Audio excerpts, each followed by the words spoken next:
오늘 우리에게 주신 하나님의 말씀, 구약성경 출애굽기 28장 1절로부터 43절까지의 말씀입니다. 출애굽기 28장 1절로부터 끝절 48절까지의 말씀, 43절까지의 말씀 함께 교독하도록 하겠습니다. 구약성경 124쪽에 있습니다. 출애굽기 28장 1절로부터 끝절 43절까지의 말씀 한 절씩 교독하도록 하겠습니다. 너는 이스라엘 자손 중 내 형 아론과 그의 아들들 곧 아론과 아론의 아들들 나답과 아비후와 엘르아살과 이다마를 그와 함께 내게로 나오게 하여 나를 섬기는 제사장 직분을 행하게 하되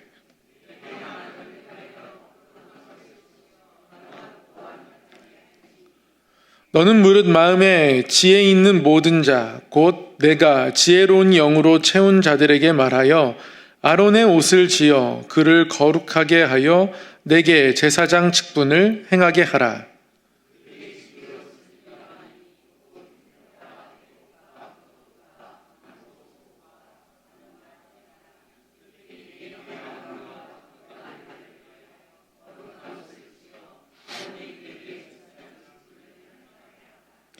그들이 쓸 것은 금실과 청색, 자색, 홍색 실과 가늘게 꼰 배실이니라.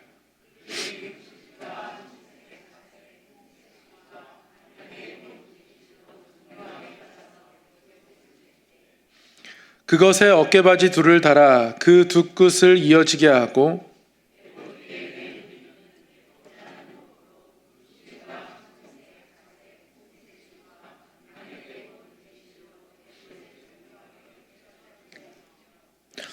호마노 2개를 가져다가 그 위에 이스라엘 아들들의 이름을 새기되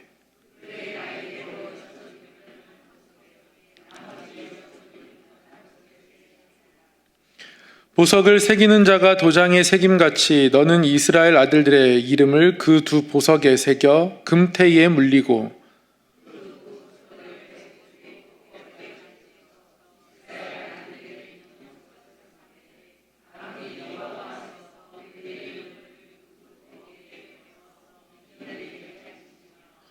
너는 금으로 태를 만들고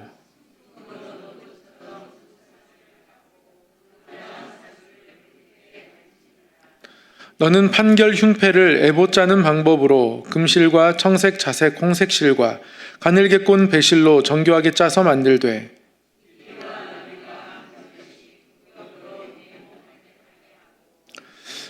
그것에 네 줄로 보석을 물리되 첫 줄은 홍보석, 황옥, 녹주옥이요 셋째 줄은 호박, 백만호, 자수정이요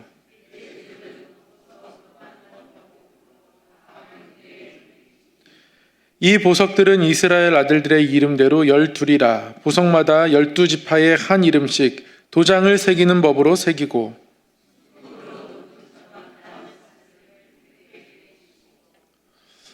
또 금고리 2를 만들어 흉패 위 곧 흉패 두 끝에 그 두 고리를 달고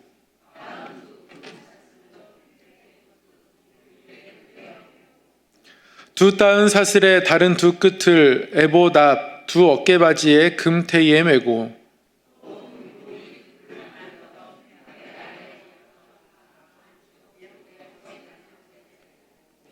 또 금고리 2를 만들어 에봇 앞 두 어깨바지 아래 매는 자리 가까운 쪽 곧 정교하게 짠 띠 위쪽에 달고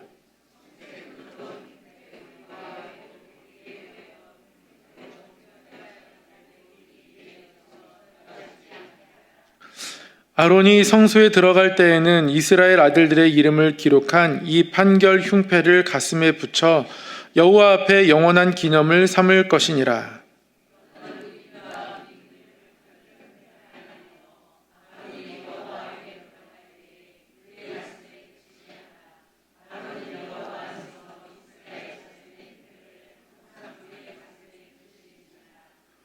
너는 에봇 받침 겉옷을 전부 청색으로 하되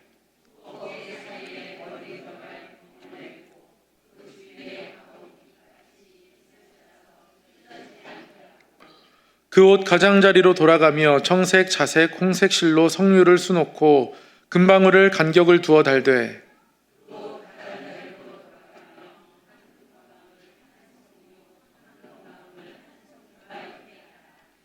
아론이 입고 여호와를 섬기러 성소에 들어갈 때에 성소에서 들어갈 때와 성소에서 나올 때에 그 소리가 들릴 것이라. 그리하면 그가 죽지 아니하리라.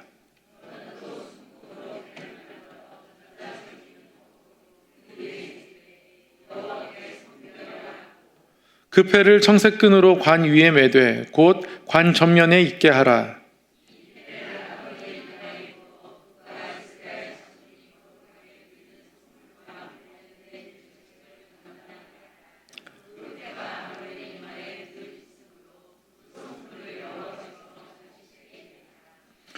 너는 가는 배 실로 반포 속옷을 짜고 가는 배 실로 관을 만들고 띠를 수놓아 만들지니라.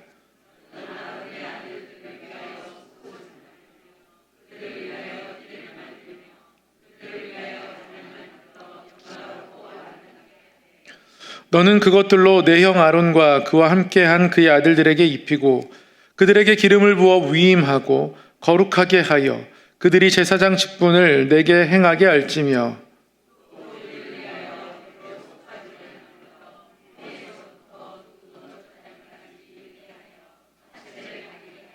함께요. 아론과 그의 아들들이 회막에 들어갈 때에나 제단에 가까이 하여 거룩한 곳에서 섬길 때에 그것들을 입어야 죄를 짊어진 채 죽지 아니하리니 그와 그의 후손이 영원히 지킬 규례니라. 아멘. 네, 오늘도 말씀 앞에 나오신 우리 성도님들 환영하고 축복합니다.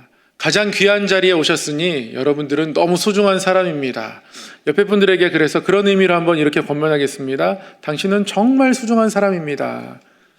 당신은 정말 소중한 사람입니다. 네. 출애굽기 말씀 28장 1절로부터 43절까지의 말씀을 읽었습니다. 읽어도 도대체 옷을 어떻게 만드는 거지 아무리 읽어도 잘 이해가 되지 않습니다. 성경 통독을 하면 가장 처음으로 마주하게 되는 중단의 위기가 출애굽기 28장이라고 많이들 말씀들을 하신다고 합니다.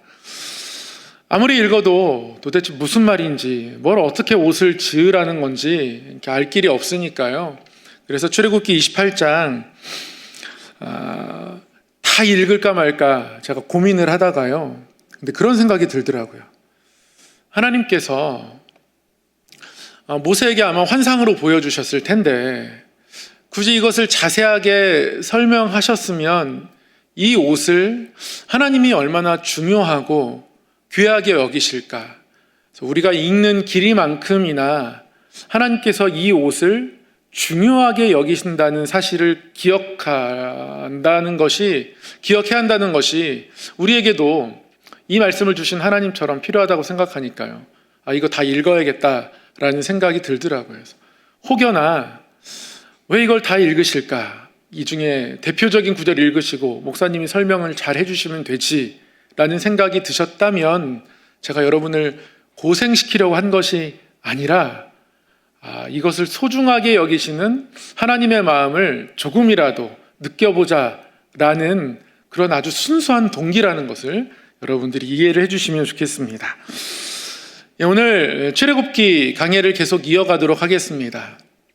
오늘 제사장의 옷 그리고 드디어 성막을 봉헌하는 다음 주까지 하면 출애굽기를 마칠 것 같습니다. 그리고 그러고 나면 12월 달에 수요일이 3번 남는데요. 그래서 12월 3주 동안은 주기도문 강해를 하려고 합니다.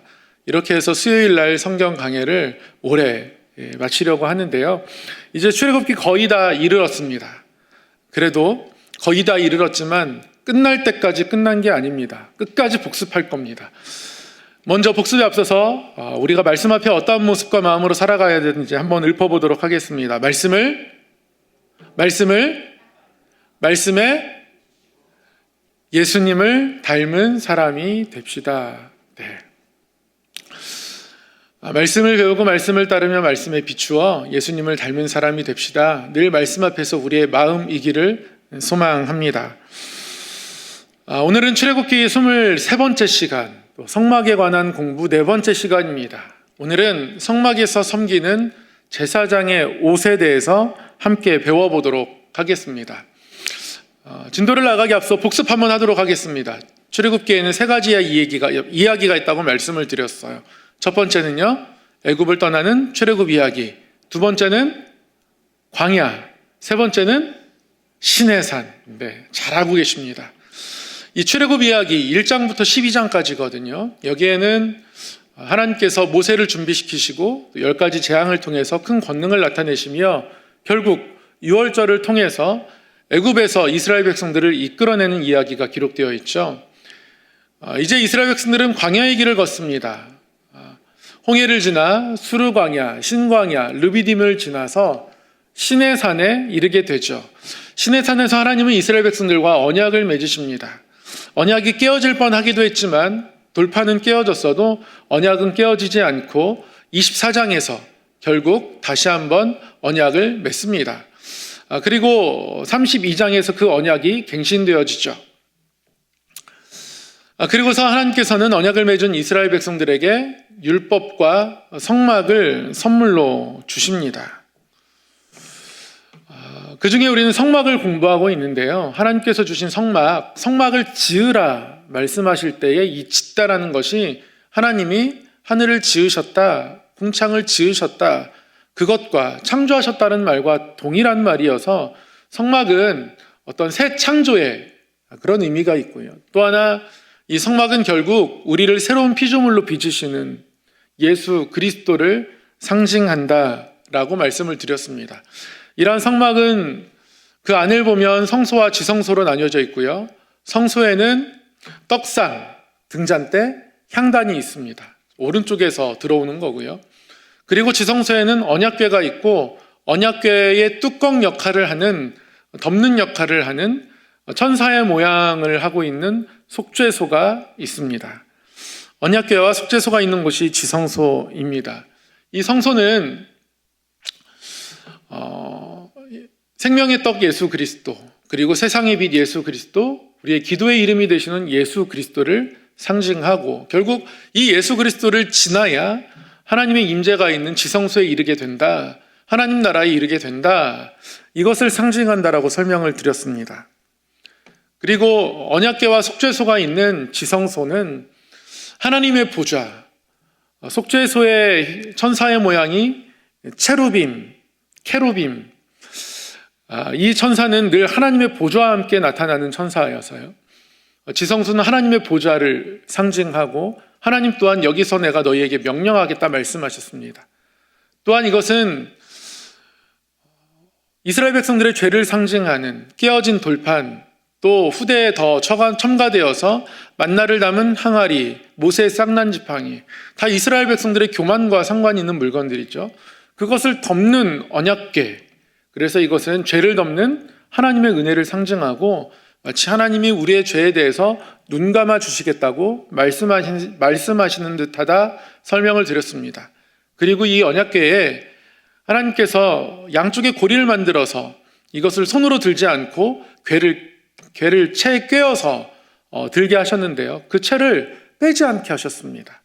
하나님께서 어디에 가든지 늘 동행하시겠다, 함께 가시겠다, 이동하시겠다라고 말씀하신 그런 의미가 지성소에 담겨있다 설명을 드렸습니다. 기억이 다 나시죠? 기억 다 알고 있는데 제가 막 여러 번 설명드리니까 막 지겹고 막 그러시죠? 네. 그래도 높아심에 혹시 까먹으셨을까봐. 그리고 나서 저희는 이제 성막의 뜰에 대해서 공부했죠. 성막의 뜰, 번제단, 이곳은 재물을 잡는 곳, 피 흘려지는 곳이었습니다. 예수님께서 우리에게 영원한 재물이 나중에 되어주시죠. 그래서 이 번제단은 십자가를 상징합니다. 그리고 번제단을 지나 이 십자가를 통하여서 하나님의 집, 처소, 성막 안으로 들어가는 그 사이에 물두멍이 있습니다. 여기는 제사장이 손과 발을 씻는 곳이에요.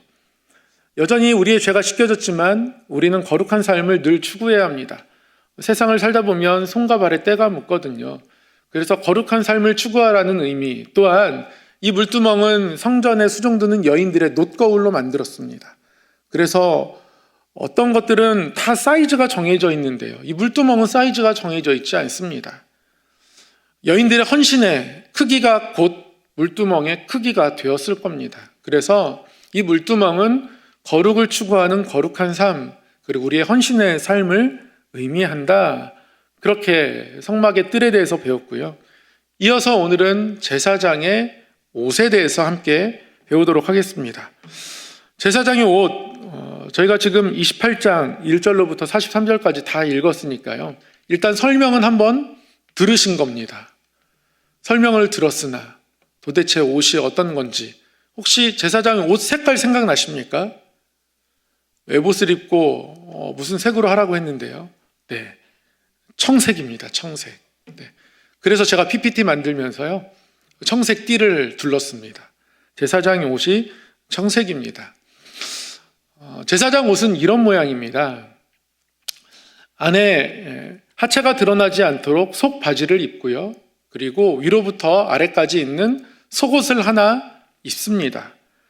그리고 그 위에 겉옷을 입죠. 이 겉옷이 청색입니다. 그리고 그 겉옷 위에 조금은 화려한 채색 옷으로 되어진 에봇을 입습니다. 약간 조끼 모양 비슷하기도 하고요. 그 요셉이 아버지의 사랑을 받아서 채색 옷을 입혀 주었다, 성경이 기록하고 있지 않습니까? 그래서 성경에서 그 요셉이 입었던 채색 옷이 저 에봇 색깔과 비슷하지 않았을까라고 그렇게 추론해 볼 수도 있습니다. 에봇은 좀 화려하게 되어 있습니다. 금실과 또 청색, 자색, 홍색 실로 섞어서 잘 꼬아서 천을 빚었기 때문에 굉장히 화려합니다. 그리고 이 에봇의 옷을 입은 후에 머리에 관을 하나 씁니다. 이게 바로 제사장 옷의 전부입니다. 에봇을 입은 다음에 띠를 둘러야 되니까요, 띠도 포함할 수 있는데요, 에봇과 한 세트라고 치고요, 이렇게 5가지 기억하시면 되겠습니다.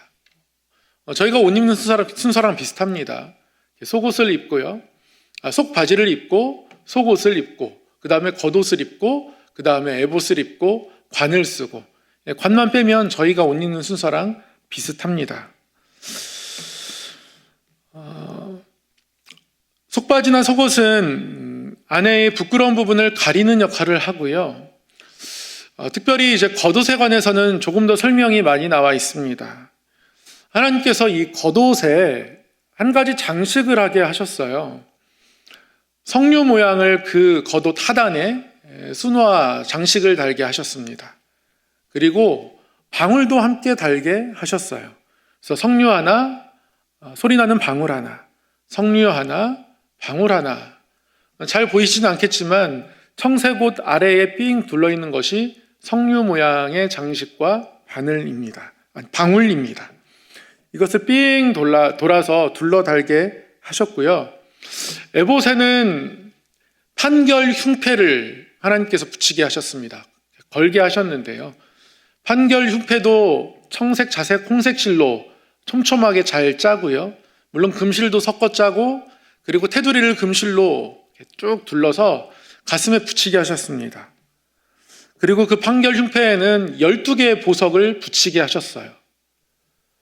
그리고 어깨에도 2개의 보석을 연결해서 부착하셨습니다. 마치 견장을 달듯이 호마노라는 보석, 에덴 동산의 이야기를 읽으면 거기도 에덴 동산에 이 호마노가 많았다고 기록하고 있는데요, 이 호마노라는 보석을 어깨에 붙이게 하셨습니다. 그래서 저 에봇과 또 판결 흉패와 연결되도록 하셨습니다.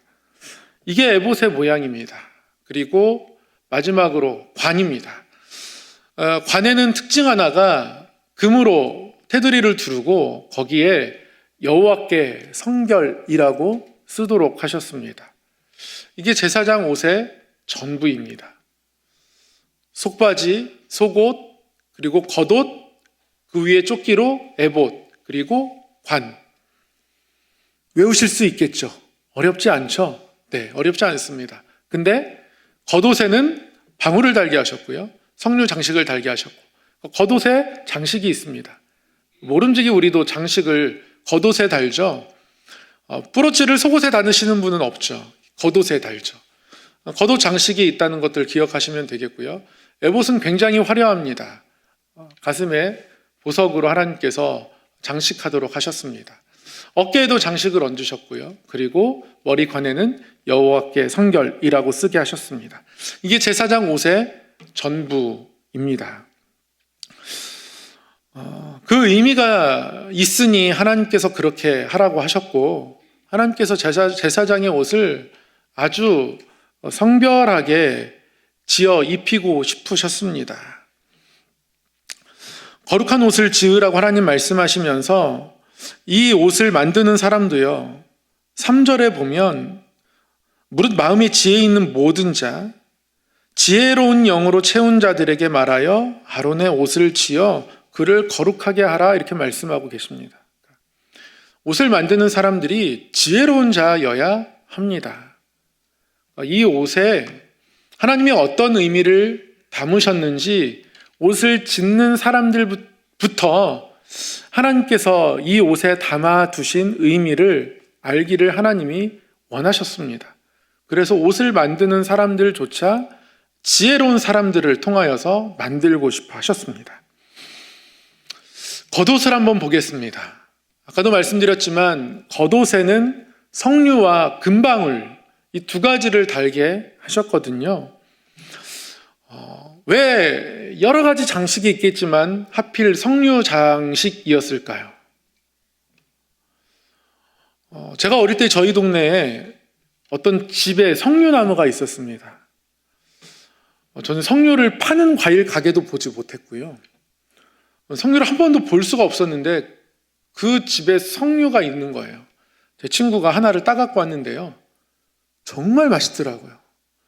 태어나서 처음 먹어봤는데 야, 이렇게 맛있을 수가 있을까? 물론 씨가 많아가지고 먹기 힘들지만 지금도 마트에서 좀처럼 석류를 보기는 힘듭니다. 아주 희귀한 과일이죠. 제가 어릴 때도 너무 희귀한 과일이었어요.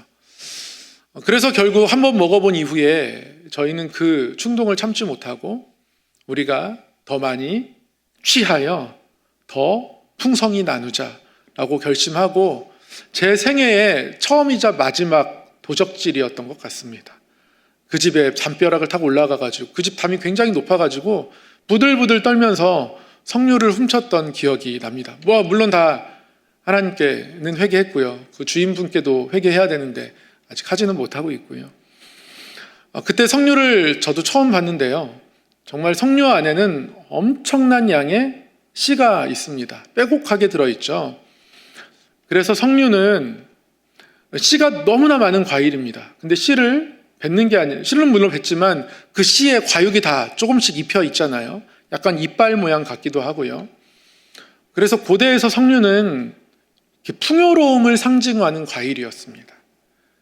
석류가 마치 생명의 씨를 담고 있는 것 같아서 생명이 계속 퍼져나갈 것 같은 그런 의미가 있어서 석류는 풍요로움의 상징이었습니다. 제가 그렇게 느꼈다는 것이 아니라요. 고대 사회에서는 당대에 그렇게 느꼈습니다. 그래서 풍요로움을 바라는 곳들에는 석류의 장식이 새겨지곤 했습니다. 그래서 이스라엘 문명뿐 아니라 고대 근동 지역, 여기서 어떤 유물에 석류가 새겨져 있다면 풍요로움의 상징이구나라고 생각해도 무방합니다. 석류는 그런 풍요로움의 상징이었습니다. 하나님께서 겉옷에 장식을 달고 싶어 하셨어요. 그때 석류 장식을 선택하셨습니다. 이것은 약속을 이루겠다는 하나님의 의지입니다. 이 자손을 별과 같이 퍼져나가게 하시겠다. 광야의 길을 걷지만 그 광야에서 죽지 않게 하실 거예요. 하나님은 그 생명을 지키시고 인도하실 겁니다.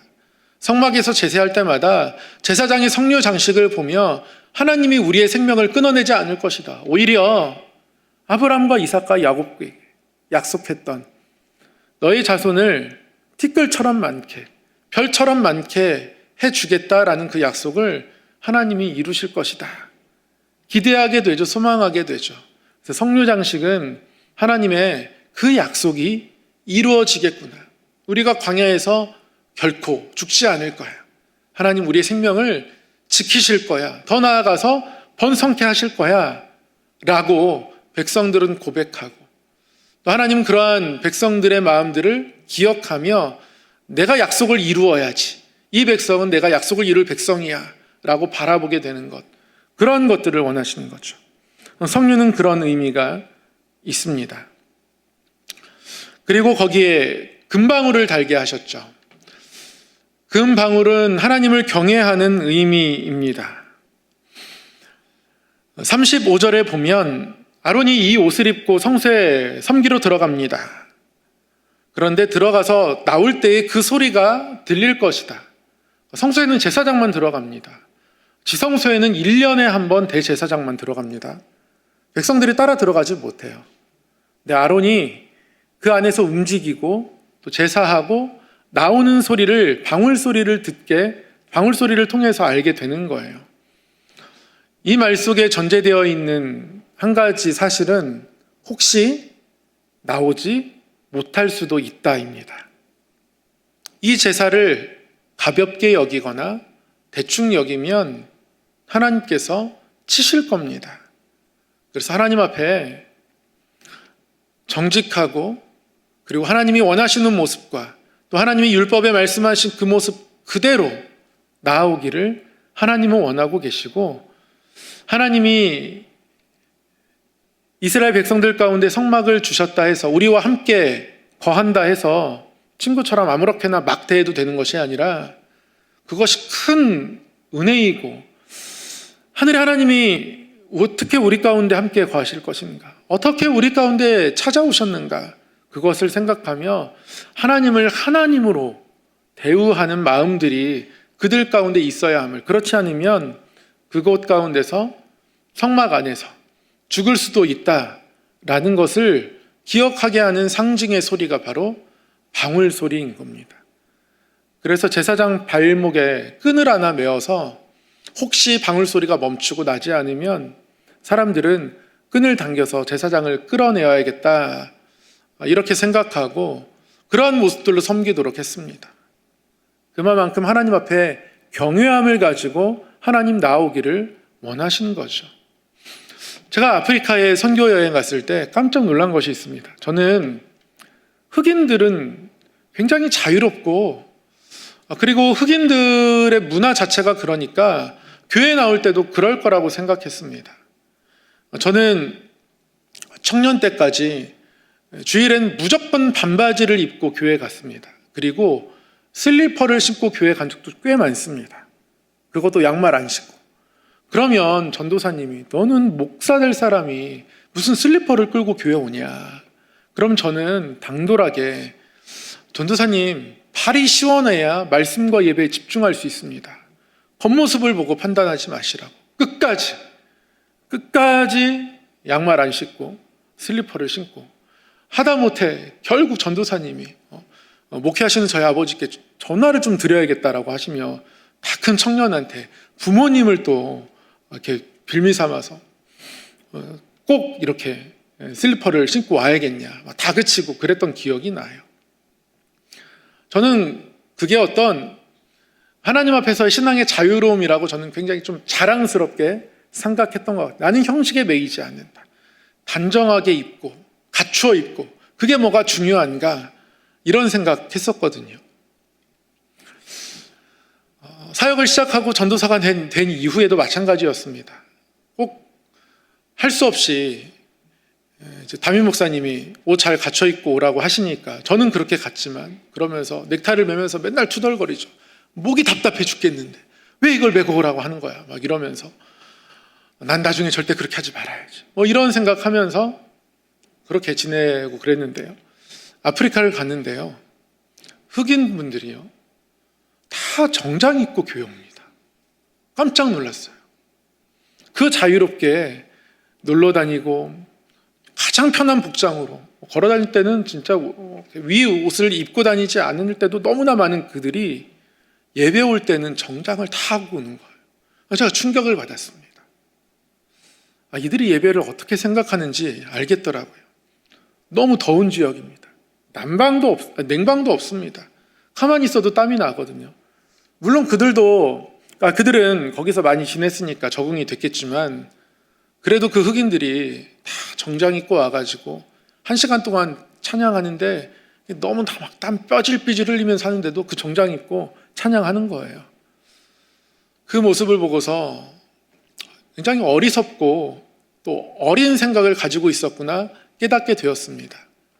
그래, 때와 장소에 맞는, 그리고 상황에 맞는 옷차림이 있는데, 그게 예의이고 내 편한 것에 맞추는 것이 아니라 나를 바라보는 상대방을 배려하는 게 옷 매무새인데, 하나님이 이것을 어떻게, 이 예배를 얼만큼 중요하게 여기시는지, 내가 불편하다 할지라도 얘를 갖추기 위해서 이 자리에 나올 때 정성껏 준비하고 나오는 것이 나에게 필요하겠구나, 그런 깨달음을 얻게 되었습니다.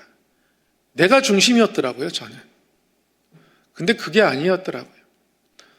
그러면서 어느 순간 딱 마음에 딱 드는 생각이, 예수님이 십자가에 나아가실 때 그게 편해서 나아가셨을까? 아닌 거잖아요. 불편하고 아프지만 사랑하고 우리를 위해서 나아가신 것이잖아요. 다분히 예배는 나에게 초점 맞춰진 것이 아니라 하나님에게 초점 맞춰줘야 하는 것이죠. 금방울은 그러한 경외함, 예배 가운데 우리가 가져야 할 경외함. 그리고 나서 예배관에서 저는 히브리서 10장 19절 말씀을 가슴에 새기고 살아가게 되었습니다. 그러므로 형제들아, 너희가 예수의 피를 힘입어 성소에 들어갈 담력을 얻었나니, 그 길은 휘장 가운데로 열어놓으신 새로운 살 길이요, 휘장은 곧 그의 육체니라. 이 히브리서 10장 19절에서 20절 말씀입니다. 예수님께서 그 몸을 휘장 삼아 찢으시고 열어놓은 길이 예배의 길이라는 거죠. 그래서 예배는 너무 소중합니다. 예배는 참 귀합니다.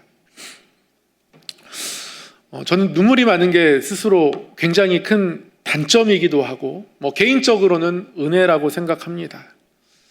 그래서 저는 예배 자리에 나오면 너무 좋습니다. 하나님이 뭔데 나를 여기에 세워주셨을까? 이 귀한 자리에 불러주셨을까? 하나님이 나를 얼만큼 귀하게 여기시길래 또 목회자 삼으시고 이렇게 여기까지 인도하셨을까? 늘 그 생각하면 너무너무 감사합니다.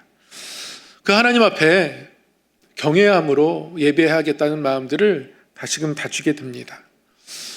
그런 마음들이 끊어지면 결국 내 생명이 끝나는 것이구나 라는 생각이 들 만큼 그런 마음들을 굳게 지키려 해야 하는 것이죠. 그것이 우리 모두의 마음이어야 합니다. 이 금방울의 의미는 또 한 가지 노크의 의미가 있습니다. 하나님 앞에 제사장이 나아갈 때 그 소리가 납니다. 가까이 나아갈수록 그 소리가 점점 뭔가 볼륨은 똑같겠지만 크게 울리는 것 같을 겁니다. 저희 신대원 동기들이 지난주 목요일 날 저희 교회에서 모였습니다. 근데 목소리, 발자국 소리만 들어도 알겠더라고요. 갑자기 2층에 몇몇 구두 소리가 축축축 나는데, 웅성웅성 나는데 제가 갑자기 가슴이 뛰고 설레이는 겁니다. 너무 좋은 거예요. 제 동기 중에 한 명이 김해에 있는 한 교회로 담임 목회를 나가게 되어서, 나가기 전에 동기들끼리 축하도 해주고 겸사겸사 또 저희 교회도 방문하고 싶다고 해서 저희 교회에서 이제 모이게 되었습니다. 근데 그 발자국 소리만 들어도 너무 좋은 거예요. 방울소리가 그런 겁니다. 하나님께 가까이 나가는 소리인 겁니다. 우리에게 이 방울소리가 있어야 합니다. 예배당에 가까이 나오잖아요. 그러면 우리의 방울소리가 내 귀에 점점 더 크게 들리는 것 같은 착각에 빠져야 합니다. 제가 금요 철야 기도회 때 요즘 2층에서 3층으로 올라오잖아요. 그럼 제 발자국 소리가 제 심장 소리처럼 들려집니다. 두근두근, 두근두근. 기도할 것이 많은데, 그래요, 오늘은 하나님께서 이 기도를 들어주시고 당장에 응답하실 것 같은 그런 기대와 느낌을 가지고 하나님 앞에 기도하러 나오는 거예요. 그래서 금요일 그 매주 8시의 시간은 저에게 두근거리는 시간입니다. 너무 좋습니다. 하나님을 간절히 부르고 자꾸 기도하고 얼마나 좋은지 모르겠어요. 방울 소리가 그런 겁니다. 우리가 하나님 앞에 나아갈 때 이 방울 소리가 있었으면 좋겠어요.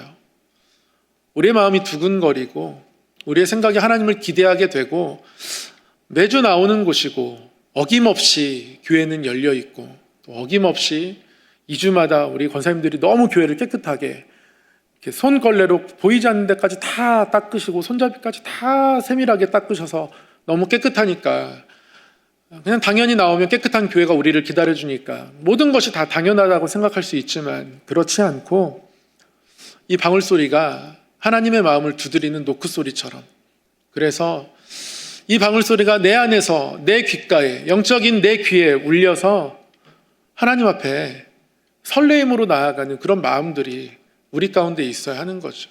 이 제사장의 걸음은 그러한 모습들을 보여줍니다. 이 겉옷 위에 그 다음에 이제 에봇을 입습니다.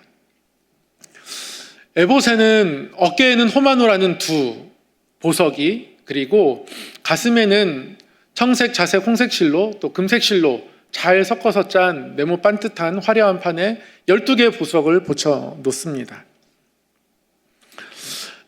호마노는 양쪽 어깨의 보석이고요. 판결 흉패에도 12개의 보석이 있습니다. 양쪽 어깨의 보석에도 이스라엘 12지파, 야곱의 12아들의 이름을 새겨 넣습니다. 12보석에도 마찬가지입니다. 12지파의 이름을 새겨 넣습니다.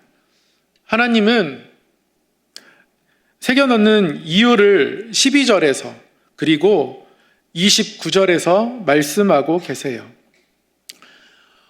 양쪽 어깨 보석에 각각 총 12의 아들 이름을 기록해 놓는 이유, 그것은 기념하기 위해서입니다. 그래서 12절에서 하나님은 저 에봇 양쪽에 있는 어깨에 있는 보석을 기념보석이라고 말씀하셨어요. 이스라엘 아들들의 기념보석. 야곱의 12아들, 12지파를 상징하죠. 기념보석입니다. 판결 흉패도 마찬가지입니다. 이것을 가슴에 붙이고 하나님 앞에 나오라고 말씀하시면서 이것이 여호와 앞에 영원한 기념을 삼는다 말씀하고 계십니다. 하나님께서 기념하시겠다 말씀하세요. 이 제사장 옷, 성막을 주시는 타이밍이 지금 언제입니까? 시내산 언약을 위해 주시는 거예요. 그러니까 언약의 선물 보석인 겁니다. 이거는 결혼식에 어떤 반지에 새겨져 있는 보석과 같은 겁니다. 하나님께서 시내산 언약을 기념하고 계신 겁니다. 하나님께서 이스라엘 백성들을 출애굽 시키실 때, 그 애굽에서 이끌어내실 때에 출애굽기 12장 14절에 하나님께서 이 애굽을 떠나는 이날, 유월절 이날을 기념하고 싶으셨습니다. 그래서 앞으로 이 날을 영원토록 기념하게 하라라고 출애굽기 12장 14절에 말씀하고 계세요. 하나님은 출애굽해서 그 떠난 날 기념하고 싶어 하시고요. 드디어 시내산에 도착해서 언약을 맺는 이날 기념하고 싶으신 겁니다. 하나님이 우리를 사랑하시는 거예요. 아끼시는 겁니다. 사랑하고 계십니다. 제사장의 옷에 그러한 의미가 담겨 있습니다. 그리고 제사장에게 그 이름들을 가슴에 새기게 하고 어깨에 짊어지게 하셨어요. 제사장 역시 하나님께서 사랑하시는 이들을 사랑해야 하는 겁니다. 이 백성이 아무리 속썩여도, 아무리 범죄해도, 때로는 모세에게 대들어도, 아론에게 대들어도, 그래도 아론은 이 백성을 사랑해야 합니다. 그래서 모세는 이 백성을 위해 기도해야 하고요. 아론과 그의 아들들은 이 백성을 위해 속죄의 제사를 하나님 앞에 드려야 합니다. 왜요? 하나님이 사랑하시니까. 하나님이 사랑하는 백성이니까. 이것이 이 땅을 향해 우리가 품어야 할 마음입니다. 교회가 아무리 좋은 일 많이 해도 세상이 교회를 존경합니까? 잘 모르죠. 존경하지 않습니다. 오히려 더 손가락질합니다. 물론 그런 부정적 인식이 새겨지게 된 가운데는 목회자의 책임이 큽니다. 그래서 성직자인 사람으로서 하나님 앞에 죄송한 마음이 늘 있습니다. 그럼에도 불구하고 세상이 교회를 손가락질한다 할지라도 우리가 어떤 복음을 전하는지 저들이 알지 못한다 할지라도 우리의 마음은 늘 세상을 향해야 합니다. 아론이 이스라엘 백성들을 향해 있었듯이, 모세가 그들을 향해 있었듯이, 우리 또한 이 땅의 제사장이기 때문에 하나님이 이 세상을 사랑하사 독생자 예수 그리스도를 보내셨기 때문에 우리 또한 이 세상을 끊임없이 사랑해야 하고 세상을 위해 우리의 삶을 또 우리의 가진 것들을 나누어 주어야 합니다. 제사장 에봇에 있는 보석에는 그런 의미가 있는 겁니다. 그리고 특별히 청색, 자색, 홍색 실로 금실을 섞긴 했지만 결국 청색, 자색, 홍색 실을 다시 한번 사용해서 화려하게 어떤 제사장의 옷, 저 에봇을 순화 만들게 했는데요. 이 청색, 자색, 홍색 실은 성막 전체적으로 보면 성막의 문입니다. 성막의 천들 중에 성막 입구를 하나님께서 청색, 자색, 홍색 실로 만들어서 그 출입문은 화려하게 하셨습니다. 6m 정도 되는 폭인데요. 그래서 삥 둘러서 성막 텐트를 두르게 하셨는데, 그런데 뜰 울타리 입구인 성막의 입구 6m는 청색, 자색, 홍색 실로 만드셨습니다. 우리가 문인 거예요. 우리가 이 세상의 문입니다. 세상에 믿지 않는 사람들이 우리에게 들어와야 하는 문입니다. 문이 더러우면 들어갈 수가 없어요. 아무리 인테리어가 깨끗하고 좋아도요, 문이 더러우면 들어가기 싫습니다. 오히려 문을 예쁘게 해놓아야 합니다. 문에 포인트를 주면 좋겠습니다. 우리가 문입니다. 우리가 더러우면 하나님께로 아무도 들어올 수 없습니다. 청색, 자색, 홍색 실로 에봇을 만들고 겉옷 위에 입게 하셨고, 또 청색, 자색, 홍색 실로 하나님께서 판결흉패를 지어 그리고 그곳에 보석을 붙이게 하신 또 하나의 이유는 우리가 문이다라고 말씀하고 계신 겁니다. 그리고 그 가운데에 저 판결흉패가 붙여놓은 12개 보석 있는 흉패가 아마 두 겹으로 되어 있을 거예요. 그래서 안쪽에 이렇게 손을 넣으면 넣을 수 있습니다. 거기에 2개의 돌을 넣습니다. 우림과 둠빛, 빛과 완전함이란 뜻이거든요. 저 우림과 둠빔은 하나님의 뜻을 헤아릴 때 사용합니다. 추측컨대 아마 하얀색 보석과 약간 블랙 계열의 보석이 들어있었을 거라고 생각하고, 하얀색을 뽑게 되면 yes, 검정색이 나오면 no라고 해서 제비뽑기를 하는 형태로 그렇게 하나님의 뜻을 구하는, 최근에 제가 어떤 교회 담임 목사 청빙 얘기를 들었는데요. 최종에 이제 2분 중에 한 분을 청빙해야 하는데 교인들의 의견이 팽팽하게 갈라졌다 합니다.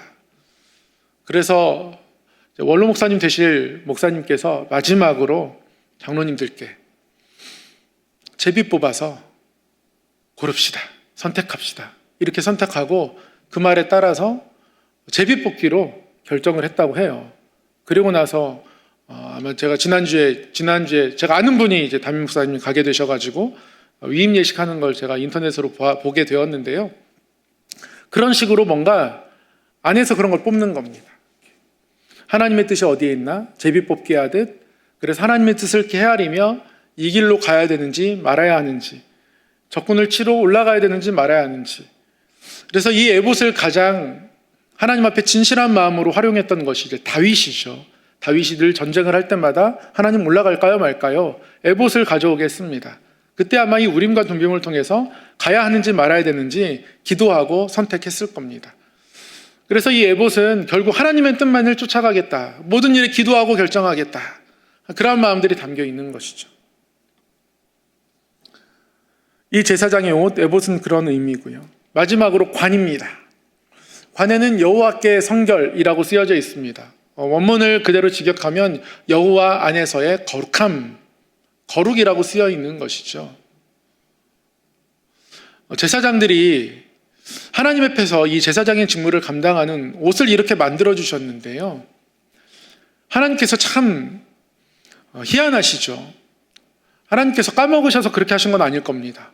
제사장들에게 신발을 만들어 주지 않으셨어요. 그래서 제사장들은 맨발로 섬깁니다. 저렇게 화려하게 채색 옷을 입었는데 결국 맨발로 섬겨야 하고요. 맨발로 섬길 거면 제사장들이 지나가는 길은 뭐라도 좀 이렇게 깔도록 성막을 만드시면 좋겠는데요. 성막에 대해서 하나님은 여러 가지 디테일한 내용을 주셨지만 바닥에 관해서는 한 가지도 말씀하고 계시지 않습니다. 바닥은 그냥 맨바닥인 거예요. 제사장들은 그래서 물두멍에서 꼭 손과 발을 씻고 나아가야 합니다. 그럼에도 불구하고 다 깨끗이 씻겼을까요? 그 물이. 늘 제사장은 그래서 하나님 앞에 거룩하고자 하지만 또한 발에는 무언가가 꼭 묻어 있었습니다. 그런데 하나님 앞에 그들의 머리에는 뭐라고 썼냐면 여호와께 성결, 거룩 이렇게 쓰여져 있습니다. 우리 삶의 본질을 이야기하는 거예요. 머리에 뭔가를 새기고 있다는 것은 우리의 의지 또는 지성, 감정 그 모든 것을 그곳에 향해 있다는 뜻입니다. 지금도 그래서 어떤 내용들을 관철시키고자 하면 머리에 띠를 두르고 거기에 무언가를 새기곤 합니다. 하나님 앞에서 우리가 거룩함을 지키며 살아가길 원하지만 그런데 우리의 손, 우리의 발에는 늘 먼지가 묻습니다. 우리의 존재 자체가 그런 거예요. 그럼에도 불구하고 우리가 온전하지 않지만 하나님이 주신 말씀과 계명에 순종하고자 하면 우리가 하나님 안에서 거룩하다 여김받을 수 있습니다. 그래서 저 여호와께 성결은 우리가 하나님처럼 점점 거룩하게 되는 것이 아니라 다른 종교들은 수행을 통해서 조금 더 나은 존재가 될 수 있다고 이야기하지만 그거는 인간 존재에 대해서 너무 함부로 간과한 겁니다. 결국 우리를 알고 계신, 우리를 창조하신 하나님은 우리를 위하여서 직접 내려오시는 것을 선택하셨습니다. 예수님께서 이 땅에 오신 것을 선택하신 거예요. 우리 발에 때가 있지만 그러나 하나님 사랑하고 하나님 말씀 지키려는 모습들로 이 성막 예수 그리스도 그 이름을 의지하여 하나님 앞에 나오면 너희를 거룩한 백성 삼으시겠다 하시는 거죠. 그래서 이 관은 다른 말로 바꾸면 은혜의 화관입니다. 은혜의 관입니다. 우리의 발에 먼지가 붙어 있지만 우리가 때로는 그래서 부정함을 부정할 수 없지만 우리가 죄 없다고 말할 수 없지만 그럼에도 불구하고 하나님 앞에 거룩하게 설 수 있는 것 오직 하나님의 은혜죠. 우리가 거룩해서 거룩함이 아니라 더러운 발이지만 그러나 우리가 하나님의 거룩함을 향하여서 나아가고 하나님이 그 마음을 받아주신 것이지 우리가 그렇게 된 것이 아니라는 것을 이 제사장의 관에 새겨진 글씨 그리고 머리와 정반대편 끝에 있는 바닥을 디디고 있는 신발 없는 발 이 두 가지를 같이 보면서 우리는 깨달을 수 있는 것이죠. 사랑하는 성도 여러분, 제사장의 옷에 관해서 잠깐 살펴보았습니다. 최대한 열심히 빨리 하려고 했는데요. 좀 말씀이 길어지긴 했습니다. 하나님께서 우리에게 제사장의 옷을 입혀주고 싶어 하십니다. 속 바지를 입고 속옷을 입고 겉옷을 입고 거기에 성류 장식과 방울을 달고 그 위에 화려한 에봇 조끼를 입고 어깨에 2 장식을 달고 가슴에 12 보석을 붙이고 그 안에 우림과 둠빔을 넣고 살아가기를 원하십니다. 이 거룩한 삶이 저와 여러분의 길을 소망합니다. 이 거룩한 삶을 통하여 하나님의 뜻이 우리를 통하여 이 땅 가운데 나타나기를 소망합니다. 또한 하나님의 뜻을 우리의 사명 삼고 살아갈 때 우리를 불러주신 소명해 주신 하나님의 은혜가 우리 삶에 더욱 크게 나타날 줄 믿습니다. 사랑하는 하나님 아버지, 오늘 이 밤에 주의 전에 나와 예배함이 얼마나 귀하고 아름다운지 불러주신 하나님의 은혜를 찬양합니다. 불러주신 하나님의 손길에 감사합니다. 하나님 아버지, 오늘의 말씀을 기억하며 이 거룩한 제사장의 옷을 입고 하나님의 뜻을 따라 이 땅을 살아갈 수 있도록 인도하여 주시옵소서.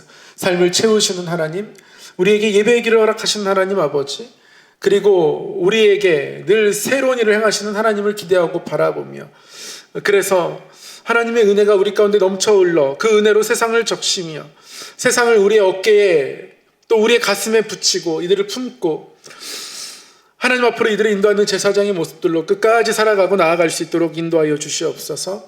하나님, 우리의 연약하기에 우리 발에는 늘 먼지가 묻지만, 그러나 하나님, 제자들을 씻어주셨고 또한 우리를 씻어주시는 하나님이심을 믿기에 그 하나님의 거룩해 하심을 바라보며 여호와께 성결이라고 우리 마음 가운데 새기며 나아가오니, 하나님의 기름으로, 거룩한 성령의 도우심으로 우리를 거룩해 하사 삶의 자리에서 더욱더 하나님의 뜻을 이루며 따라갈 수 있도록 인도하여 주시옵소서.